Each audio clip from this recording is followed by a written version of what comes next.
The majestic Rocky Mountains. They stretch more than 3,000 miles from Canada to New Mexico. Theirs is an epic history of 80 million years, shaping the continent and the cultures that lived here. They are a vast frontier that has been both a barrier and a seduction, offering beauty, opportunity, mystery, and danger.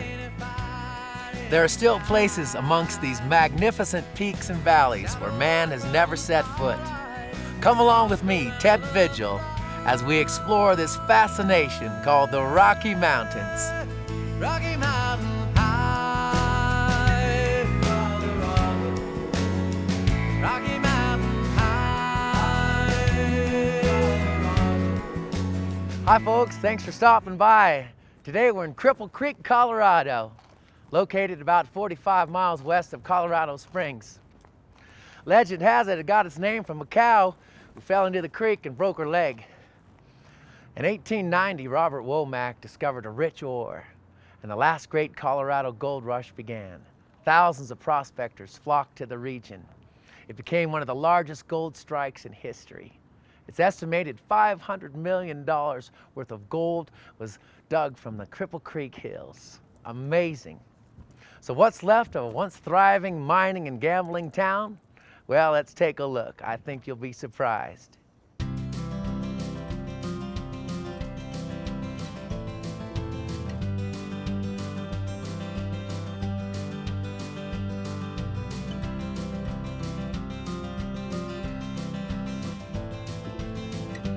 We're here outside Cripple Creek's newest travel and informational resource center. It overlooks the town and is a great source of information for the surrounding area. It would be a good idea to stop here before entering the town. It gives a great overview of all there is to see and do in the heart of gold mining history.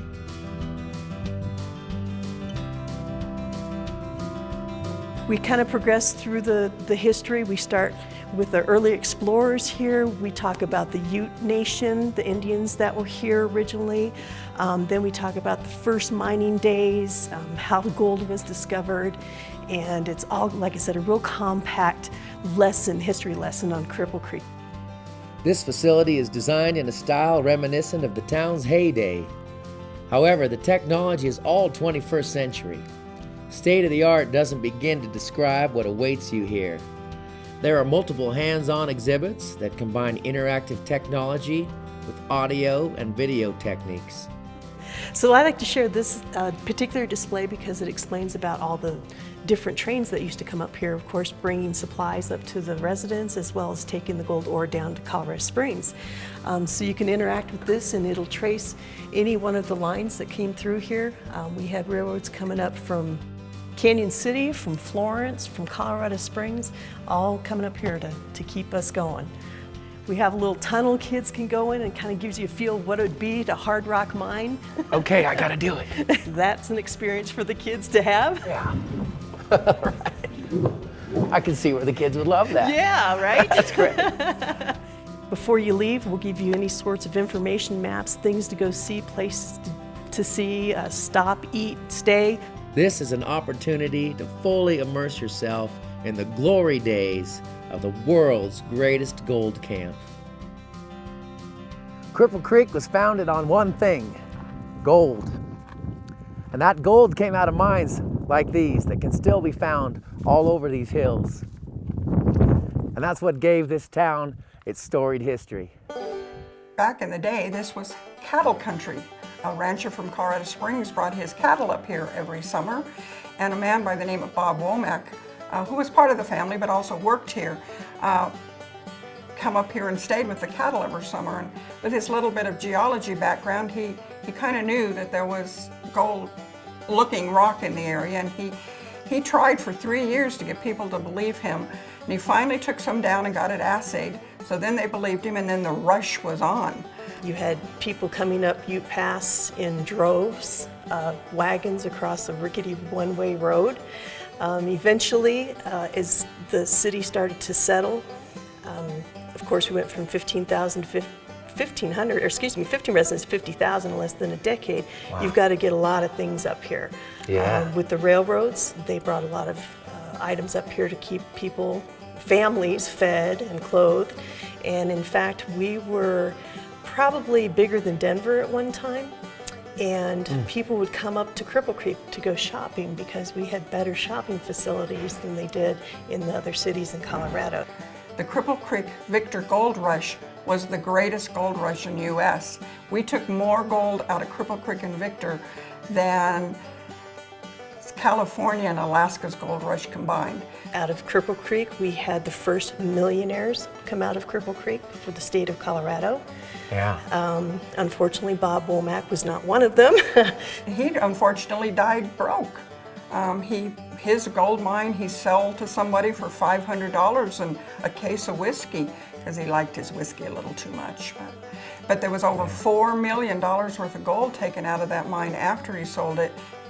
If you want to see active mining, can you actually go on a tour and go down into a mine? Yes, you can. The old Molly Kathleen mine, which is right across the highway from us, it is 1,000 feet. You go down, you see what the old hard rock mining was all about. The Molly Kathleen mine is still open today. It's a historic gold mine tour that descends 1,000 feet below ground, where visitors learn about the workings of the 1890s hard rock gold mine. Guided tours allow visitors to explore the overlapping evolution of all 4 mining phases used to extract gold from the Molly Kathleen. Beginning with a ride on a skip to the lower working levels of the mine, visitors witness the operation of numerous pieces of air-powered gold mining equipment and ride aboard the last air-powered tram. The educational tour reveals how gold veins appear in their natural state and explains the process used to extract gold ore for production. Adventurers of all ages can look forward to receiving a free gold ore specimen from the Molly Kathleen mine. And the Molly Kathleen is known for the fact that Molly Kathleen Gordner was the first woman to ever stake a claim in the state of Colorado, because you just didn't let women have own mines back in the day. So she is quite famous for that. A pioneer woman. Absolutely. Well, that's great. And you can still see active mining going on today. The current Cripple Creek Victor mine is in operation. It's one of the largest producing mines in the world Largest still today. in the world. Yes. Wow, I had no idea. I did not know that.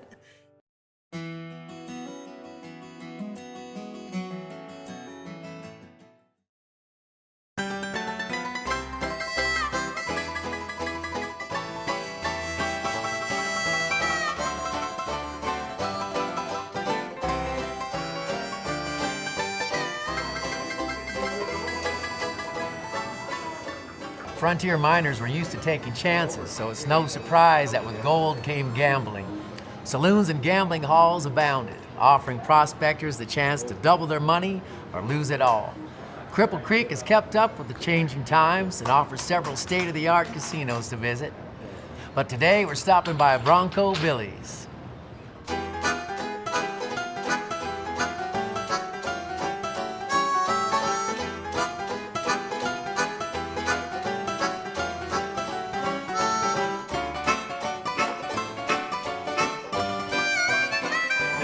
Hey, Mark. Mark Murphy, General Manager at Bronco Billy's. Yeah, nice to meet you. Nice to meet you. You want to go over and sit at the roulette machine? Sure. All right. Well, hey, Mark, it's great to be here with you at Bronco Billy's. Well, Ted, it's nice to have you here. And gambling started in Cripple Creek back in October of 1991. So we just celebrated our 25th anniversary here at Bronco Billy's, the 25th anniversary of gaming in the state of Colorado and in Cripple Creek. When we started, things were much smaller in this town. It was meant to be more of a mom and pop type casino environment. And over the years, it's evolved, and here we are with Bronco Billy's having 800 slot machines, 24 hotel rooms, 5 restaurants, 300 employees. When I started this casino back in October of 1991, I had 50 employees, 100 slot machines, and a little 25-seat restaurant. So things have really changed over the years. The town was originally a tourist town, an old gold mining town, and now we have a combination of not only the gaming industry, but the tourist industry, and also the gold mining industry. And tourists when they come to town or visitors when they come to town can enjoy not only the industry but the restaurants, lots of restaurants in town, lots of hotel rooms. Bronco Billy's has been awarded Best Casino multiple times. They offer the latest slot machines and still have a mix of the old school machines that never go out of style. The hotel offers exceptional accommodations. Besides gambling, Bronco Billy's has an incredible selection of dining venues, from fine dining at the steakhouse to the diner atmosphere at the home cafe. There's Mexican and Asian as well. There's nothing like having a cold one at the end of a busy day, seeing the sights of this historic town.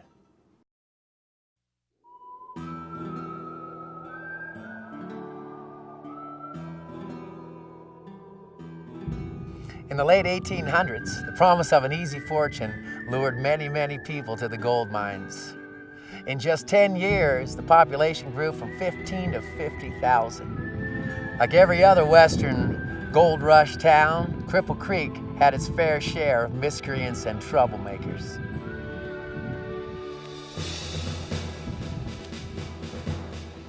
Fortunately, there was a brave group of men sworn to keep these rogues in line. Their legends and stories are preserved here at the Outlaws and Lawmen Jail Museum. Housed in a red brick building that served as the Teller County Jail for nearly 90 years, the museum gives visitors a taste of the shadier side of life in the world's greatest gold camp. It also gives a glimpse into the lives of the lawmen who were charged with keeping the peace. As you can imagine, the jail was never short of occupants. Besides holding local burglars, robbers, highwaymen, and other minor criminals, the jail was also used to hold more serious offenders, including Robert Curry, aka Bob Lee, a member of the Wild Bunch, who was captured hiding out in town.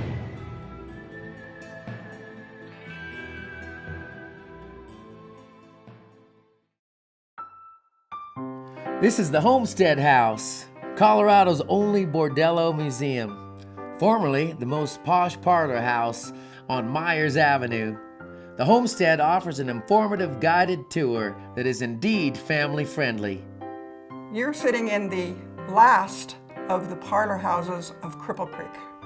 At one time, there was 5 city blocks and 350 girls working on this street due to the large population back then, mostly of men, come here for the gold mining. So tell us a little bit about what it was like back in the day and who ran this place.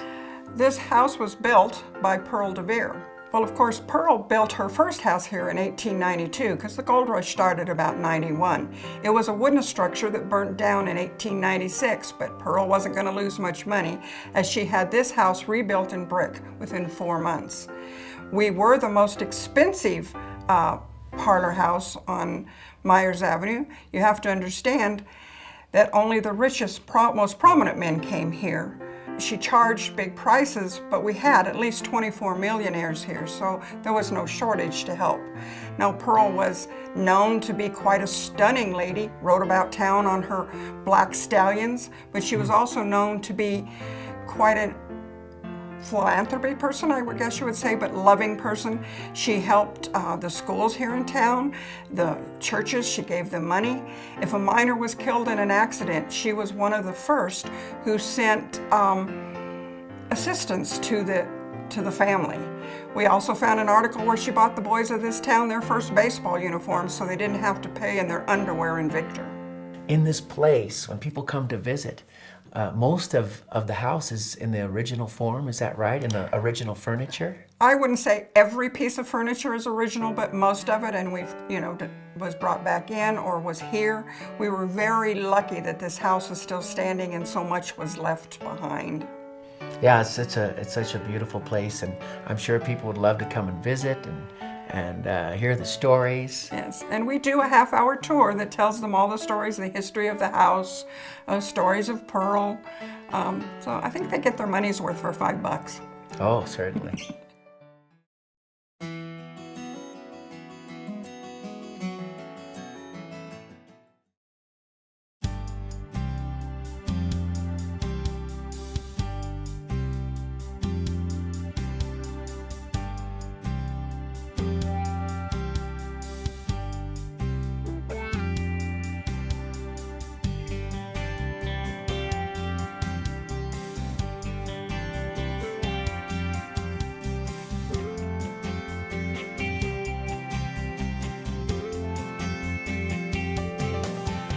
It's the events in Cripple Creek that make this exciting place even more thrilling. Whether the hilarious donkey races that fill Bennett Street during Donkey Derby days, or the vintage cars that rev during the Cruise Above the Clouds car show, you'll find all kinds of fun in this Colorado town. Donkey Derby Day's 84-year-old festival tops the list of favorite events. The race is a series of obstacles that the donkeys are led through down Main Street. Every February, the town holds its annual ice festival. Huge blocks of crystal clear ice? Yep. Chainsaws? Yep. Skilled ice sculptors? You bet. These talented carvers know how to use the tools of the trade, and they make some of the most incredible frozen masterpieces.